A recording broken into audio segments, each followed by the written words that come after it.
Hello, everybody, and welcome to Positive Fandom. Welcome to the Burnett Work. I am RM, and I'm here with Catherine. Catherine, how are you tonight? Good. Catherine and I are here to review an incredible film that just came out this year called The Holdovers.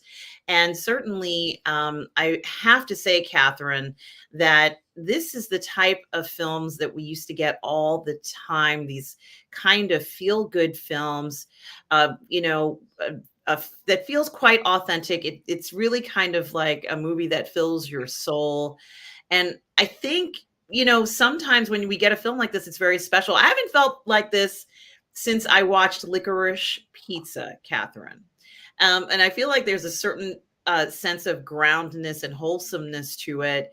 Um, of course, the two, I think, were pretty much the same era, maybe the 1970s, right, Catherine? But I have to say, I know a lot of people have described this movie as kind of like it reminds them of Dead Poet Society. I think this film is better than Dead Poet Society. I think this film might be one of the best films of the year. So it's going to be interesting kind of talk about this. It's a film about a school called Barton, and the school is let's say a very exclusive all boys boarding school, and certainly about the staff that are there with them. And one particular teacher in particular, his name is Hunham, and he's played by Paul Giamatti, who has to stay with students during the Christmas break. And traditionally during Christmas break, everybody would go home, or the holiday break. And I guess occasionally there are some students who can't go home, whose parents or guardians cannot pick them up during that time. And they assign a teacher to take care of these students. And normally it's a rotated situation. One teacher does it one year, another teacher does it another year. You're staying on campus while everyone else is going home, and you have to stay there for Christmas, for New Year's, for all the holidays with the children who are there left behind. But certainly, Catherine, I think the tone of the film certainly sets a very interesting background. You're presented with this, what I consider a beautiful campus, fantastic 1970s music, often folk music, but it does feel very solitude. And there's this almost like a sense of loneliness in this setting. What do you think of the school overall and the setting for this story? We haven't begun to really talk about what happens because there's a lot to this film, but are we getting a sense that this school is maybe a little lonely? Or some people who are at the school aren't necessarily as fulfilled as they could be. I didn't feel it was a lonely place. Maybe for certain individuals. I mean, the teacher Paul Hunnam is kind of content in a way with with his life and what he's doing. He's his office and his living quarters are just overstuffed with books and papers, just falling off the shelves, and he's keeping busy. And we find out that he does take antidepressants, though, and he's cynical because he hates all the students for being, stuck up and spoiled and elitist, which he's mostly right about that, and he doesn't jive with the rest of the corrupt teachers there. So I didn't really perceive the location as being isolated or lonely, but I mean, if you're going to be stuck there when nobody else is around, then yeah, in that scenario it could be, but otherwise, not really. Yeah, and that's very insightful, Catherine. We are introduced to the main character, this teacher played by Paul Giamatti. And Paul Giamatti does a splendid job of presenting this character who truly feels like he has this calling, or at least in the beginning, when you start the film, he's quite justified in his teaching practices and disciplinary practices, which he has no choice to do because these students do live in. And he has to confront issues with students maybe not performing as well. And he does have some kind of, I would say, a little bit of resentment towards students who do have this privilege, or have incredible privilege.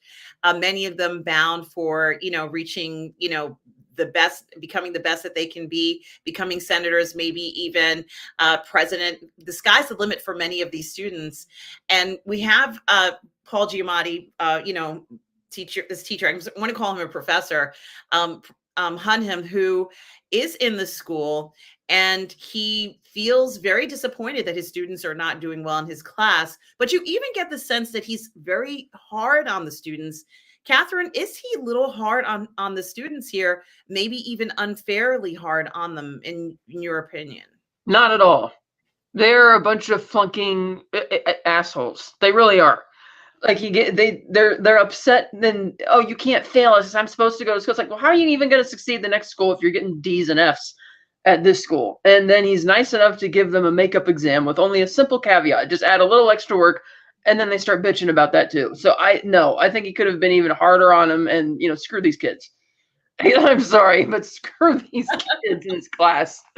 Well, they certainly don't give him, they never cut him a break. And Exactly. I think it is very interesting. He's a very talented teacher who loves teaching the classics, is what he does. And the students, I don't get the impression that they really appreciate him as a teacher. He's just another obstacle they have to get by in order to go on and succeed in whatever they plan on doing with their lives. So they're seeing him more of an obstacle rather than an asset, and where they can really kind of make their lives better or use the experience of having this teacher as something to enrich their lives and help them to be a success later on. So I think it is very interesting how we hear throughout the movie how students didn't like him. They always hated him. And that's not easy for a teacher to hear, especially when, in his particular case, he's sharing a topic that he's incredibly passionate about. He loves the classics that he teaches. So it's hard for someone to hear or to learn. And of course, I think he suspected that many of the students were not happy with the way that he teaches, and also the way that they're being treated by him. So I think it is very interesting that in this particular situation, this backdrop of this school, where all of them are going to be successful for the most part. They just have to stay in line, do what they're told. And we even hear in the beginning of the story, when Hunham finds out that he has to hold over with some of the students, we find out how upset the headmaster is with him. And, he tells him, look, you really bothered a lot of people with your ethics and, staying true to teaching and being, doing the right thing. All of those right things you're doing is really bothering people. And you really do see what Hunham is up against. He's up against, integrity and keeping that integrity intact. What do you think about the portrayal in this particular situation? Was it truthful, and what did you think of it?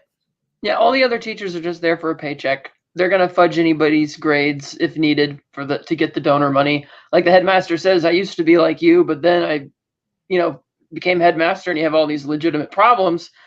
But the fact that all the other teachers clearly don't like him, the one teacher who was supposed to be doing the holdover was lying. Oh, my mom has lupus or something, and he's like, oh, we're all pulling for her, like being really sarcastic because he knows it isn't true.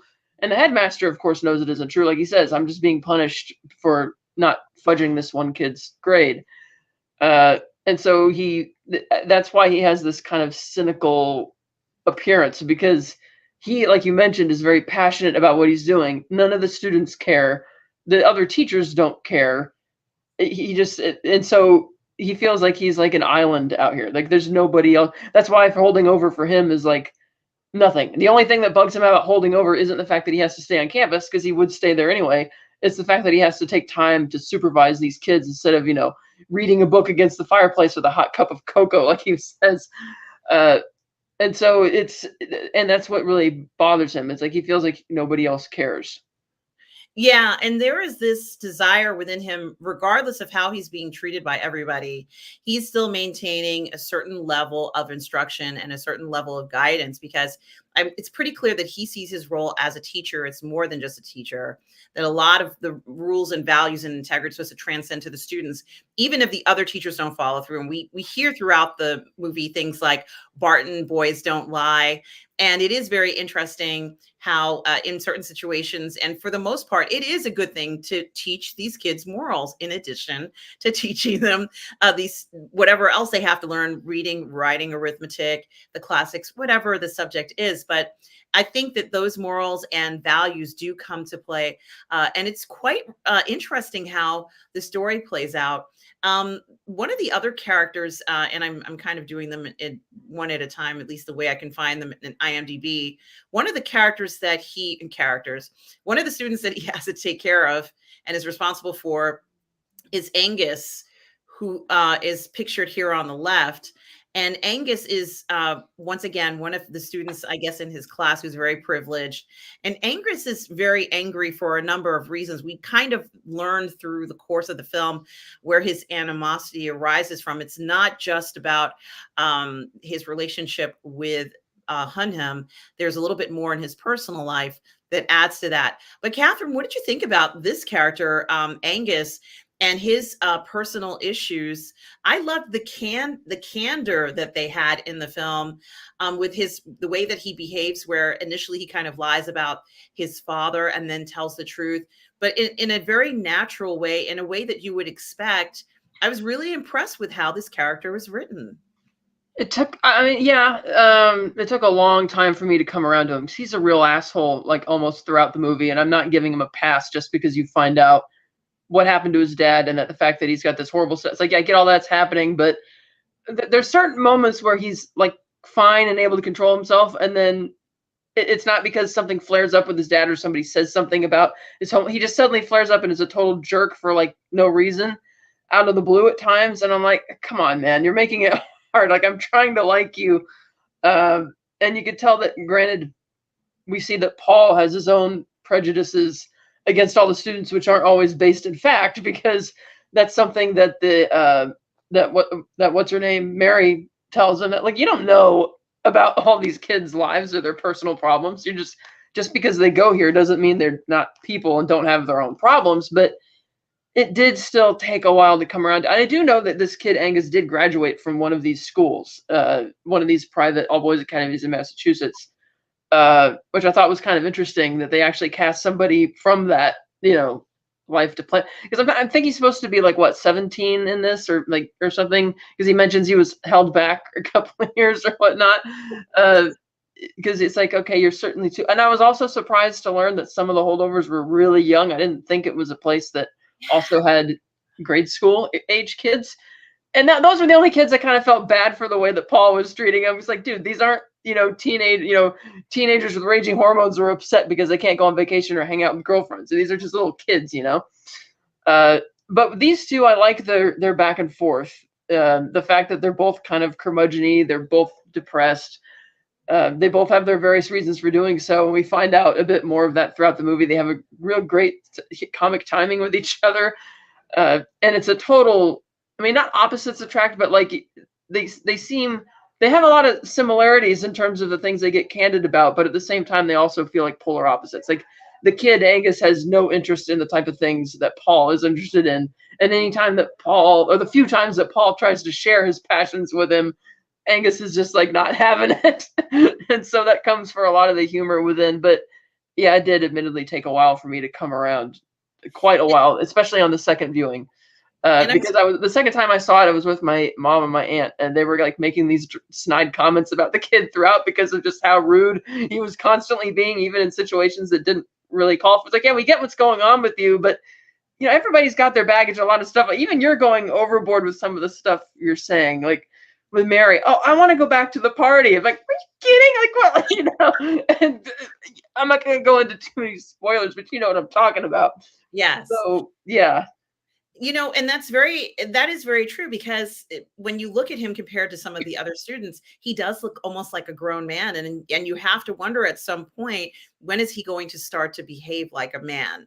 This is a question that even at this point, he's questioning even in his own mind. And certainly his curiosity and some of the decisions that he's making is purely because he is becoming a man now. And he realizes that even if his behavior is not up to par or his grades are not up to par, it does not negate the fact that what matters most, his family, and the fact that he's, now on his own as an adult, because his mother is not necessarily going to treat him as a child anymore. Those years are gone. And with let's say the fact that the situation with his father, he has to grow up and come to the realization of what's happening. So I think having a situation where these things do get addressed in the film is very clever. I wasn't expecting to get as much as we got regarding Angus, but certainly he is troubled, isn't he, Catherine, when we see him and he realizes that his mother is leaving him at the campus during the holidays, and he's just heartbroken. And the Well, first thing, I'm sorry, go ahead. well, that's kind of the interesting thing is the way Alexander Payne plays it is he initially presents Angus as being really arrogant towards his peers, like, haha, I'm going to St. Kitts and making fun of the other kids because they're poor. And initially you think that's what he's more upset about. And that's deliberate because he wants you to be kind of against him so he can turn you around and get you to kind of like him as the movie goes on. And then like you said, later we find out that he actually is devastated that he doesn't have this family unit because I mean they never say it explicitly, but I got the sense that the mom probably may have even liked him to be around like the stepdad, because he said he only married her in July and this is December. So I get the feeling that the stepdad probably sent him here and wanted to go on some trip because he doesn't want the kid around. He's like, hey, I married your mom. I'm having a fun time now. Get out of here. Because at least that's because it seemed like Angus had a positive relationship with his mom from what he talks about. I mean, yes, when we finally see her towards the end, she's being very stern, but there's obviously reasons for that. But I got the sense that he did have a positive relationship with her and that it's probably more the stepdad who's behind the driving force behind the reason to leave the kid behind because he doesn't really want anything to do with him.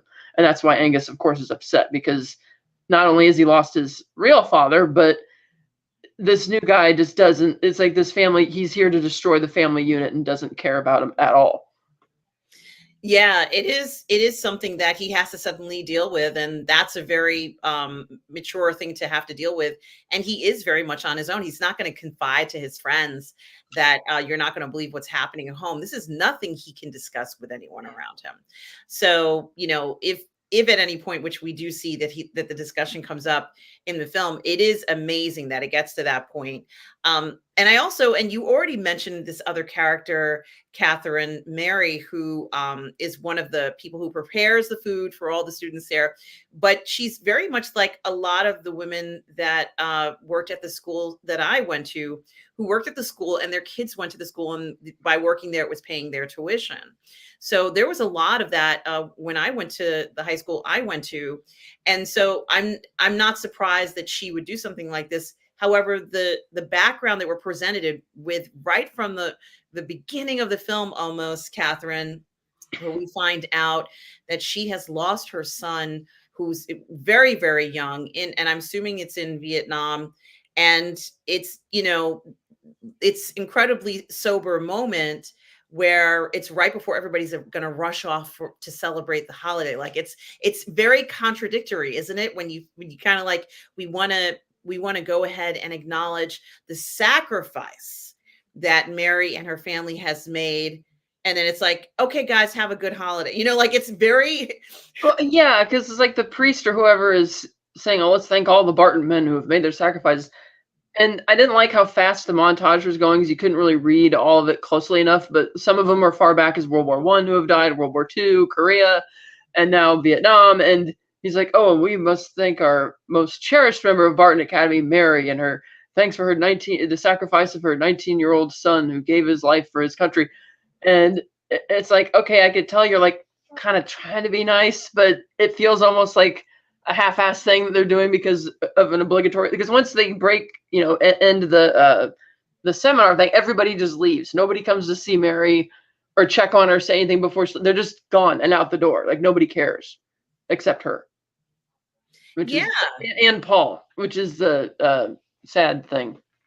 It is a sad thing, and you kind of realize that, and unfortunately it does feel, and I shouldn't be saying this because it isn't true. The sacrifice wasn't in vain, but the presentation of it and the way it was handled felt as if it were in vain. That's what made it so hard to accept. And I think for presenting it in a film in this manner, it does get its point across in a way that I was not expecting to see. That it was very cold, very uncaring. And I think we all know, we even hear someone say in the film, well, just because her son died doesn't mean that she should still stay here because she's a lousy cook. Like, it's like almost shocking, Catherine, to hear. Oh yeah, Paul just unleashes on the kid for saying that. Yeah, I was just really shocked that anyone would say something like that, and I think that that also might have showed inherently how unethical some of these kids are. And we do hear kids shoot their mouths off. We do. This is the truth. I'm not making excuses. We hear sometimes kids say things that are quite shocking. But Well, go ahead.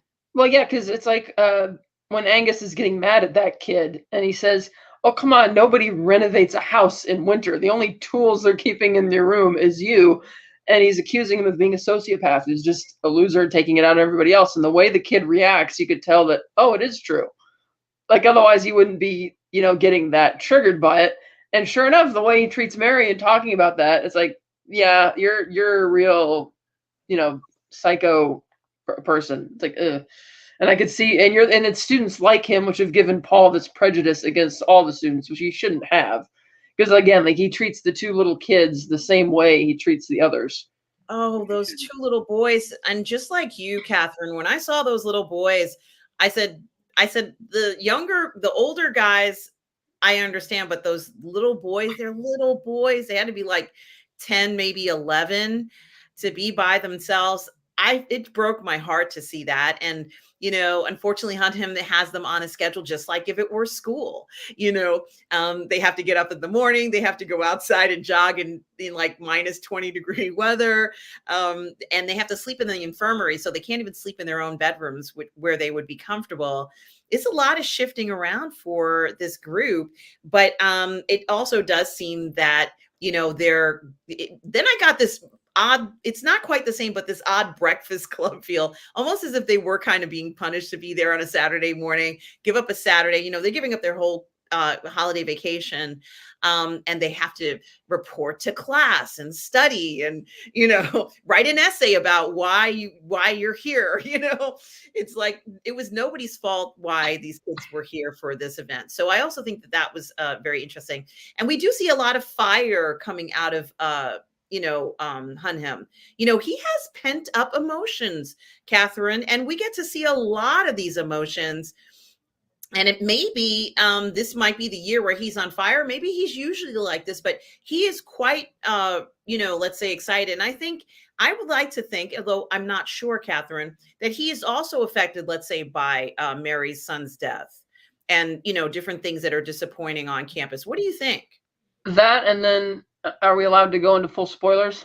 Yeah, I'll put a spoiler banner up. And let me just go ahead and put spoilers so that people know. Guys, we're gonna do spoilers. So just so you know, there will be spoilers for this movie. If you have not seen The Holdovers, Catherine and I are going to be doing spoilers right now. So if you don't want to know all of the details about the film, you should leave.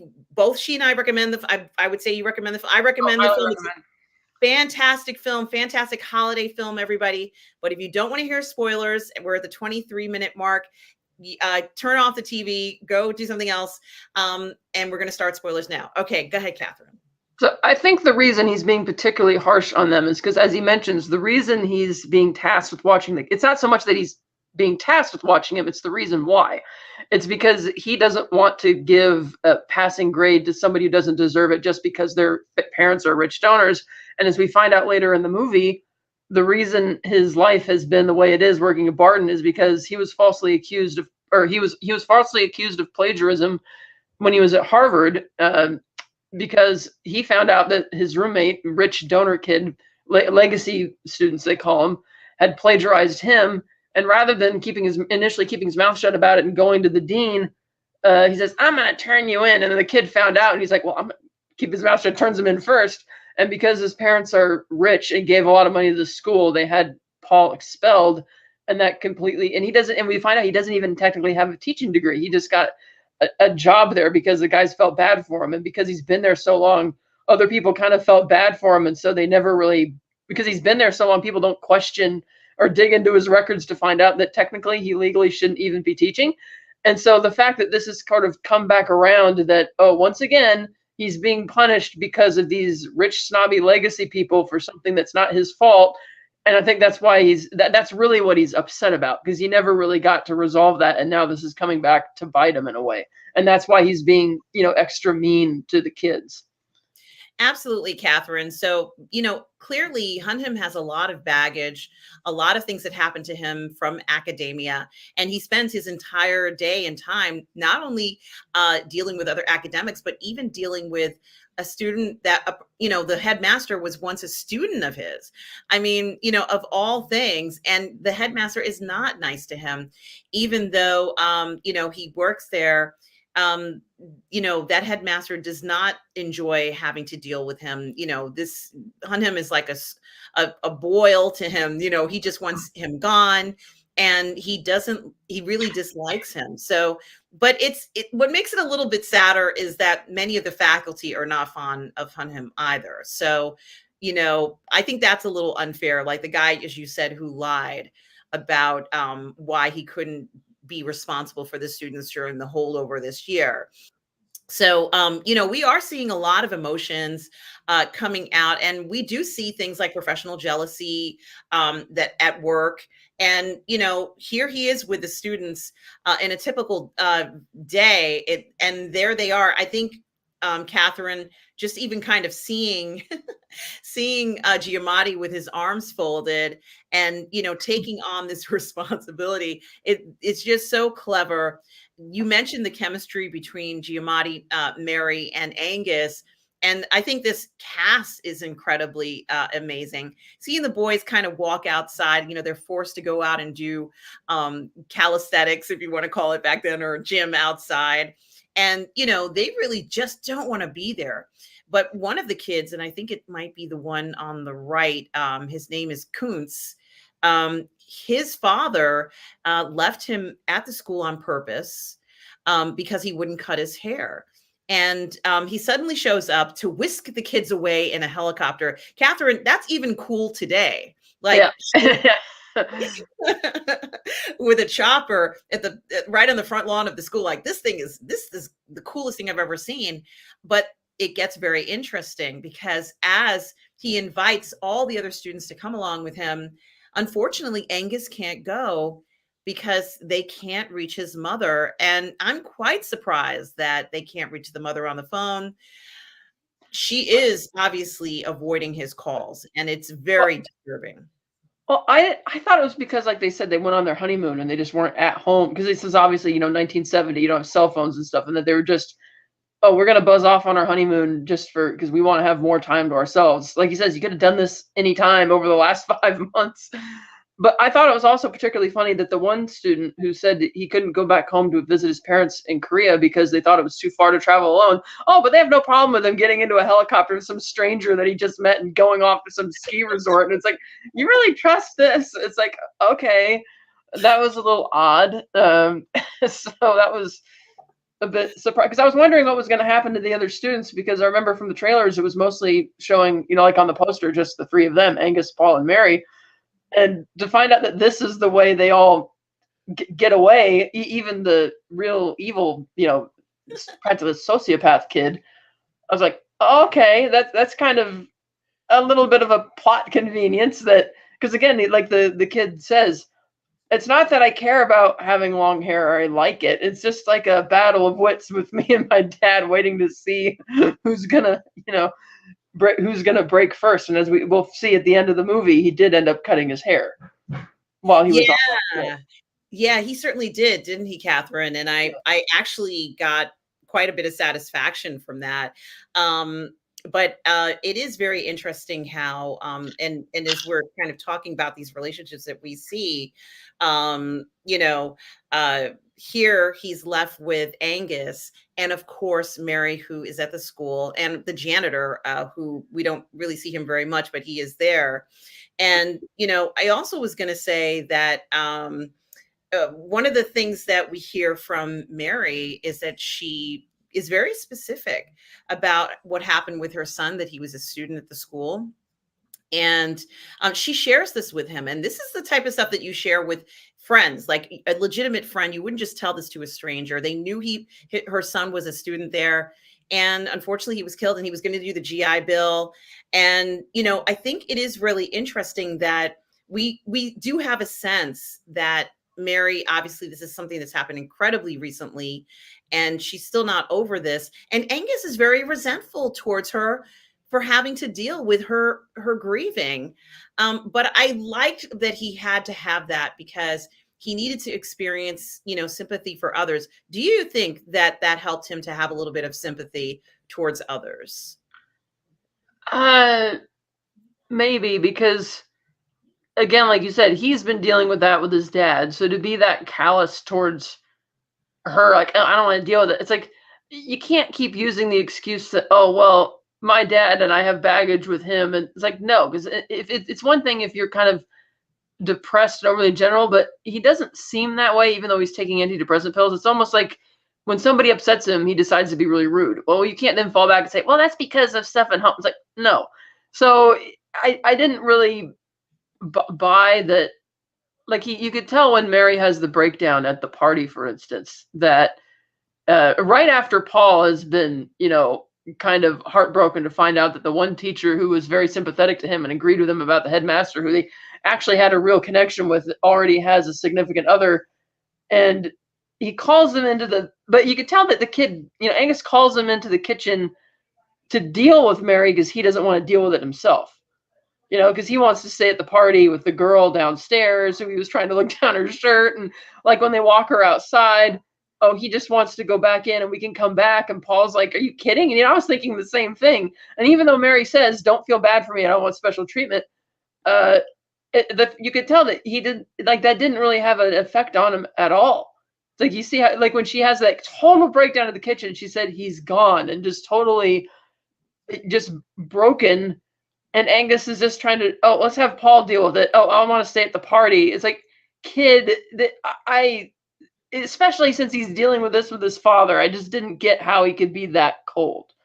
That was just too much. I mean, not too much in that it was not believable, but it almost kept adding fuel to the fire of what Paul's beliefs are about these kids. And we see that he changes as the story goes on. But to me, that was like the biggest, like, real moment where you're confronted with grief and something like that. And he just was totally still selfish about it. Yeah, it is something to think about when we're looking at these characters and, honestly, what their flaws may be, either, a lack of compassion or, selfishness or however you want to put it. It is very interesting to kind of look at the flaws of some of these characters. And here, this was a very interesting scene to me, Catherine, because this is when Angus tells Hunt and Mary that he's never had a Christmas like this. What did you think about that? Was he telling the truth? And certainly, Mary didn't have to go out of her way to do anything for him. Remember, she had said, we're just going to eat what's in the kitchen, hot dogs and hamburgers or whatever it was. What did you think of that? I mean, we even saw how, Hunt went ahead and got him a tree, although we find out that Angus wants to go to Boston. That's what he really wants to do.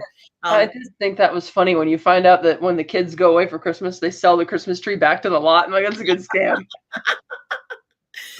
It was hilarious. It was really hilarious. And, these are things that go on behind the scenes. It's not sort of like they're not going to decorate the place when everybody is gone. Right. And so, he got the Charlie Brown tree for him. He got whatever was there and But put it as up. to your question of whether or not he was telling the truth, I thought it was interesting because he said his dad only had his, episode in Downward Spiral just a few years before. So unless his dad worked, I don't know, maybe in the airline industry or packaging industry or something that would mean he wouldn't be home for Christmas usually, then I guess he's telling the truth then. Because he was talking about how he had a normal, very good, healthy, normal family life when his dad was around. So to say that he's never had this before, I mean, at the time it seemed, wow, it's believable. But when you find out later what actually happened with his dad, it's like, well, wait a minute. If he was normal all those years, then what does that mean? So it's kind of maybe not, or maybe he just has been, because this has been his life for the last few years, and moving without his dad, it just feels like the first time, like, like that kind of thing, like you're rediscovering something that you used to have and have lost and have just been so out of touch with.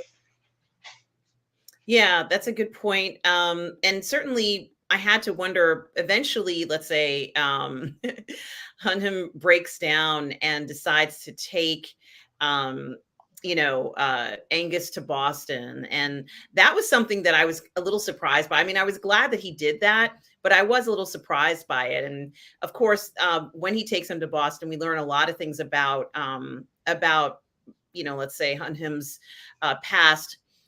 Certainly, Well, I think Mary kind of guilt tripped him into taking him too, because he's like, "I'll give you whatever you want for Christmas." She's like, "Nope, you said anything." And then she also wanted to go to Roxbury or Roxburgh or wherever it was, and he did finally, like the way that Mary says, "Don't tell a kid on Christmas, has been left alone on Christmas that nobody cares about him." Like, she's like, "What the hell is wrong with you?" Like, she's been really guilt tripping him and getting into his head about it. Same thing when she told him while they were watching the Newlywed Game that, look, just because they act spoiled and stuff doesn't mean they don't have their own personal baggage. So I think she's been kind of gnawing away at him for a while, and he's been thinking about that, and that I think has more reason, or is more the reason why he caved and decided, okay, we'll go to Boston.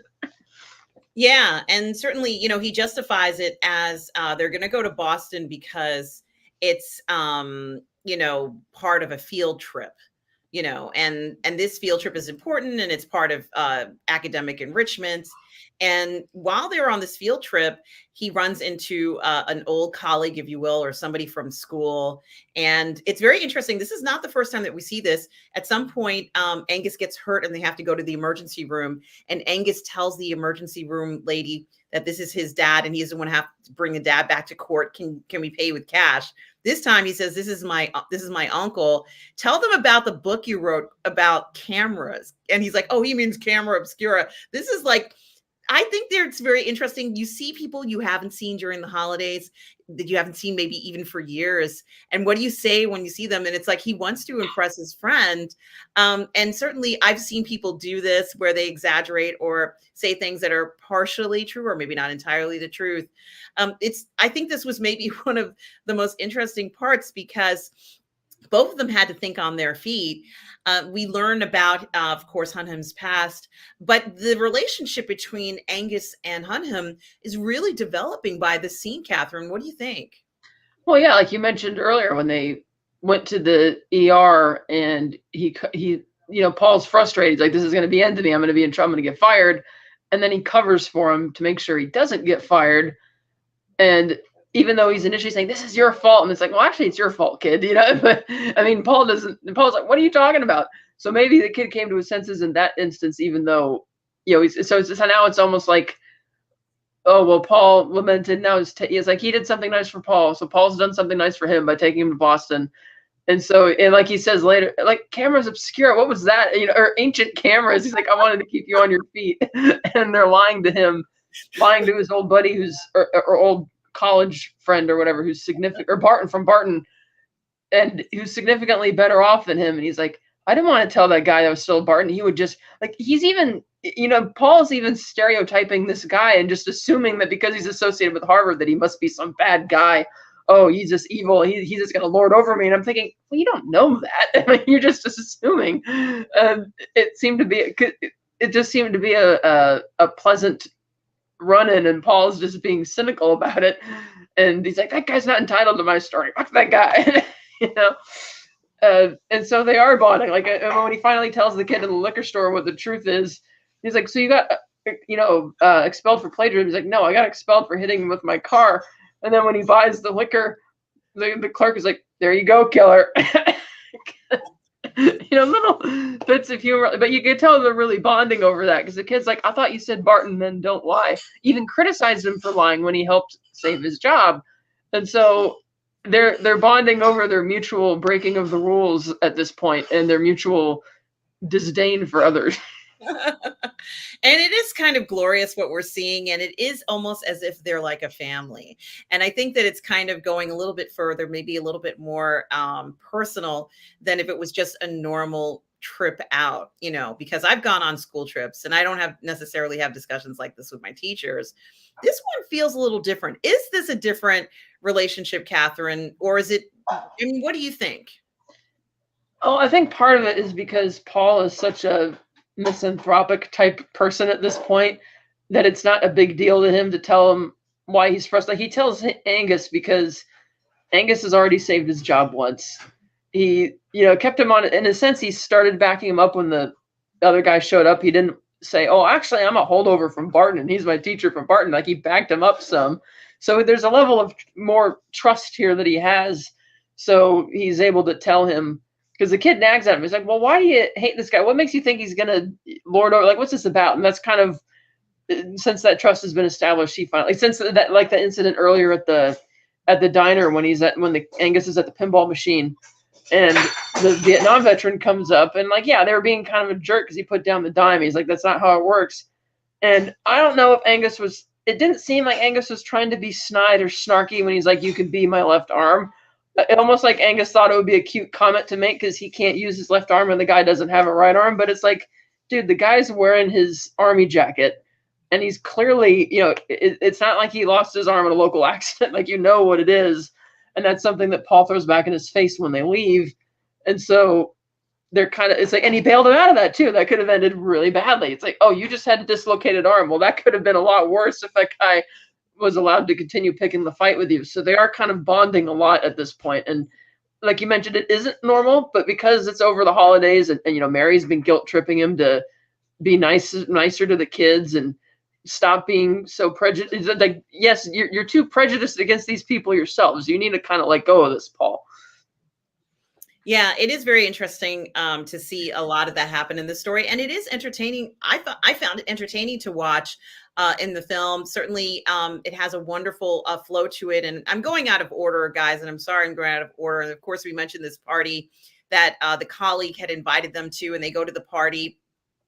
And even this might be, I'm almost wondering, seeing how the dynamic between the three of them are together. And, it's a very unusual situation because everybody knows that they're holding over on campus. So it's not as if it was something that was a secret or anything like that. So it is very hard to kind of like go to do different things because I guess maybe in a sense, maybe not for Mary and maybe not for Hunham. Angus might feel like people feel sorry for him, because he's stuck at the school and he's the only one, right? But he seems, you and I did discuss how this went down. Mary kind of had a breakdown. And that was another thing that he had to deal with, certainly. But we also see that they take Mary to her sister's house. And that's kind of a very light moment. And we've all had situations where you have to drop off somebody or you're going to pick up someone. And it was nice that he kind of gets to go along and see these different things happen. After everything is over, they have to return back to the school after break. But Catherine, there's another major event that happens while we're in Boston, and it's during a time where I think just at the cusp where Hunham is trusting or feels like he can trust, or at least Angus feels like he has the trust of his teacher, where he does a runner, Catherine. He runs out of the theater and tries to grab a cab, and the teacher is like, hey, what are you doing? I wasn't born yesterday. You can't pull a runner on me. Where are you going? What's going on? And I felt like that might have been one of the most authentic things I've seen in a film in a long time, because things like this do happen. What did you think about the entire interaction when he gets to see his father? I guess maybe it's even been years, Catherine. I don't know when the last time he might have seen his dad. But that interaction, boy, it spoke volumes. What did you think of that? Well, it's interesting because either he's in denial about his dad's condition, because if he knows, as his mom says later, that he's not supposed to see him, that it creates false expectations. That it's like, and he says all this stuff to his dad about how he's doing, and the dad's like, I think they're putting stuff in my food. And it's like, well, that this is how he is, but he still wants to see him and talk to him because he has like wishful thinking that it's going to help, and then it doesn't. And that's where we find out what his hang up is. I mean, that doesn't explain why he's such a jackass to everybody, especially in moments which don't call for it. But I mean, the movie thinks it does, but it really doesn't, because everybody's got their baggage. But he lied to his teacher and snuck. I don't know why he thought that he could actually sneak out of the theater, go all the way out here to do this and come back in time, and that the teacher wouldn't notice that, because he said his excuse was, I'm just going to the bathroom. It's like, come on, kids, that's not going to work. So yeah. And Paul, of course, realizes, oh, that's the real reason you wanted to come to Boston. Even though they did other Christmassy type things, which he liked, It's like, no, you came here because you wanted to see your father. Yeah, it seemed pretty clear that that was the motivation all along, and certainly, I didn't. I guess many people watching this would have known that that was the motivation, but I didn't know Catherine. I had no idea that's why he was going, and certainly it was very interesting to see this play out where he does finally come to the realization. And I think this might be the point where he grows up tremendously. However, I think in some of the final scenes of the film where we realize when they come back to school, all the other students are there, and then this, it felt like it was something he had to learn about his family. But then when it came to the second part where his mother and her new husband come to visit, things took a very, I would say, I mean, I'm not surprised that this happened. However, I wasn't quite sure how Angus was going to respond to this because he's still, I guess, a minor. And, it's not like he could go up there or was going to go ahead and say, hey, all this was my fault. Ultimately, they're going to blame Hunham for what's happened. So I think it is really interesting how the father, the stepfather is like, well, he could have taken this snow globe and hurt other people with it. And I started to realize, I said, I don't think there would have been any way that Angus could have talked his way out of this. Hunham had to take the fall for this one. What do you think? Was there another way out of this situation? Um, yeah, because I feel that even if Paul had lied and said, "Oh yeah, he gave me the slip," the headmaster still would have fired him anyway as an excuse for, "Oh, you shouldn't have taken it there. He gave you the slip." Blah blah blah.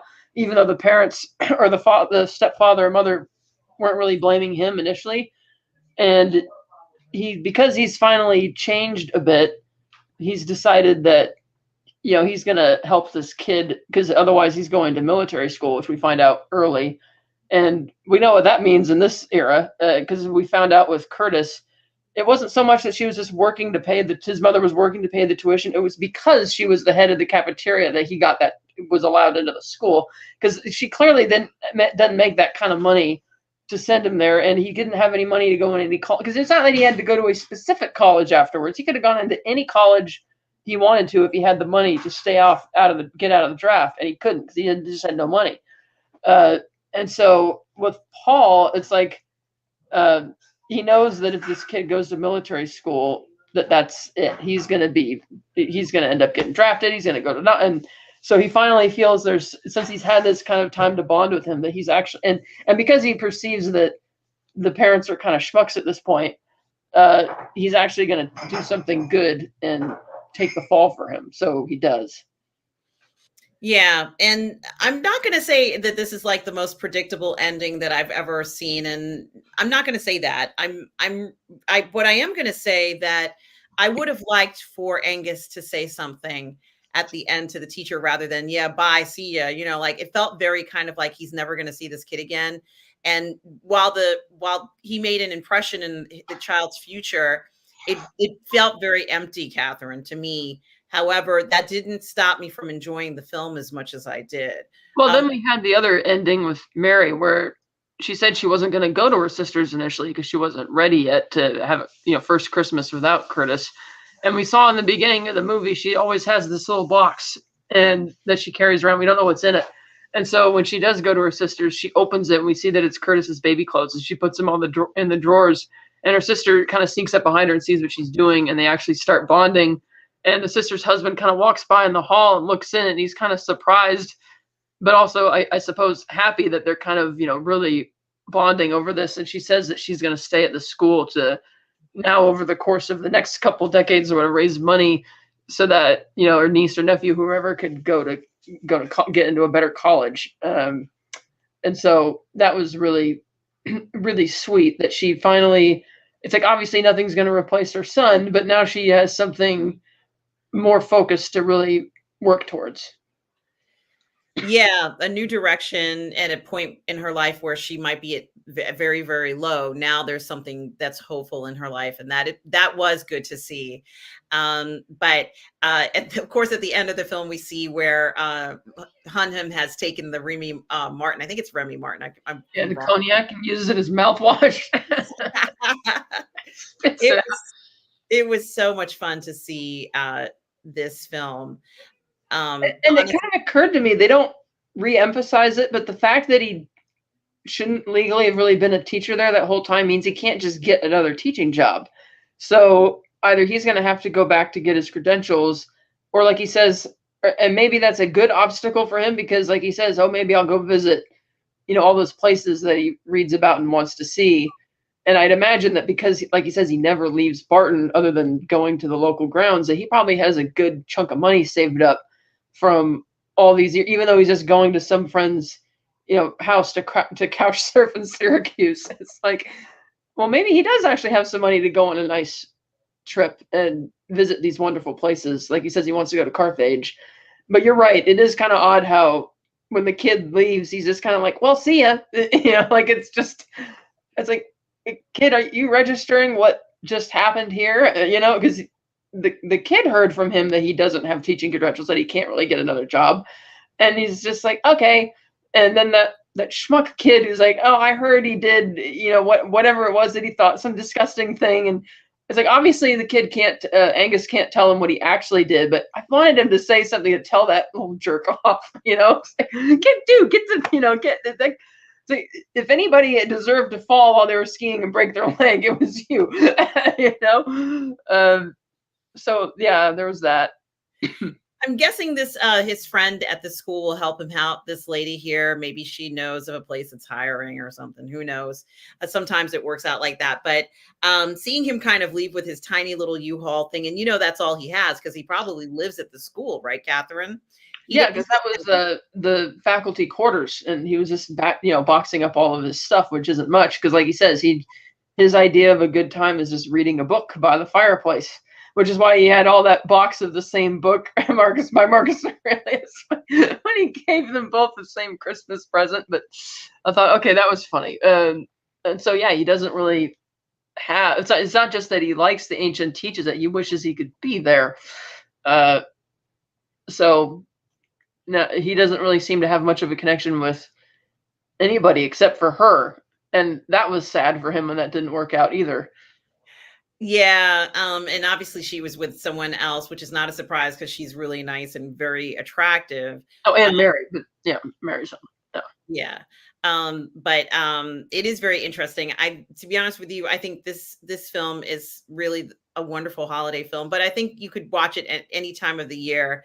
And I enjoyed it so much. I love the performances. Catherine, how would you rate the film if you had to, like out of 10, what would you give it? Or out of 5, what would you give it? I give it 4.5 out of 5. That was really good.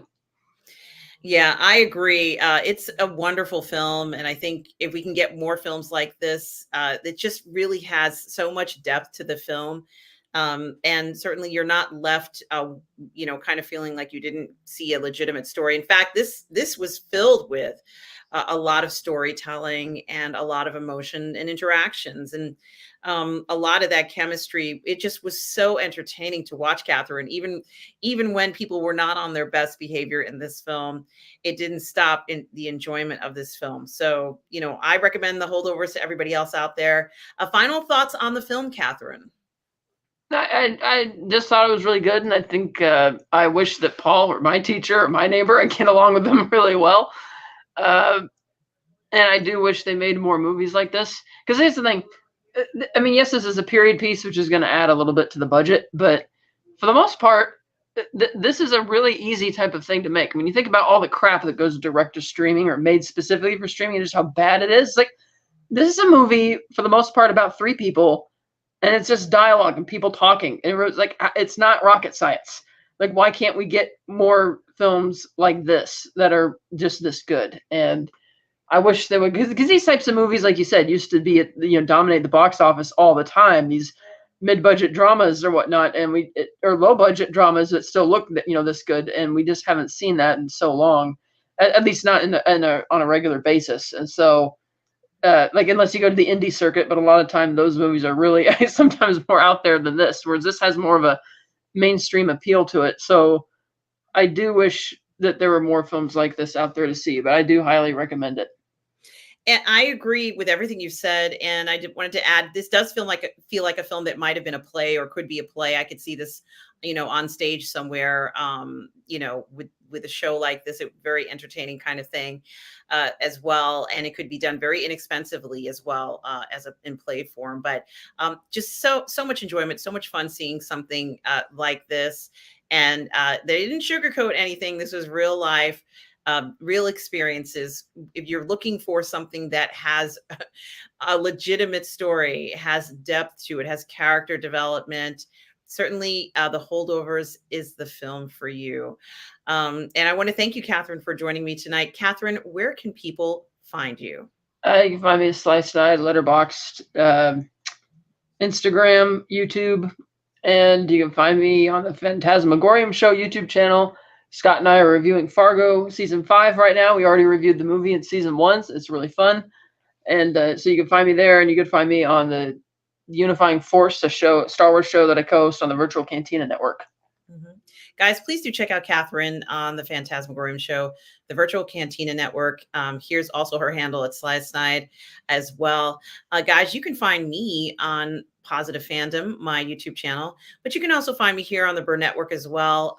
So please do like and subscribe to both. And I want to thank Tom Jr. Jackson, my moderator, collaborator, and good friend. Thank you so much, Tom, for everything. We are all goof people. Tom also has his own YouTube channel. So please do show support for other creators out there. And I want to thank everybody in the chat and anybody who's watching this on the recording afterwards. Thank you so much for supporting the channel. And I hope you see the film, The Holdovers. Let us know if you see it, what you think of it. And certainly, Catherine and I will be back with more reviews. We have Aquaman 2 coming up. Catherine, I can't wait for that film coming up. Catherine and I will be back in December to do that, plus some other things coming up as well. So thank you, everybody, for taking the time to watch the show. And guys, remember, no matter where you are in the galaxy, always remember to please be kind. Take care, everybody.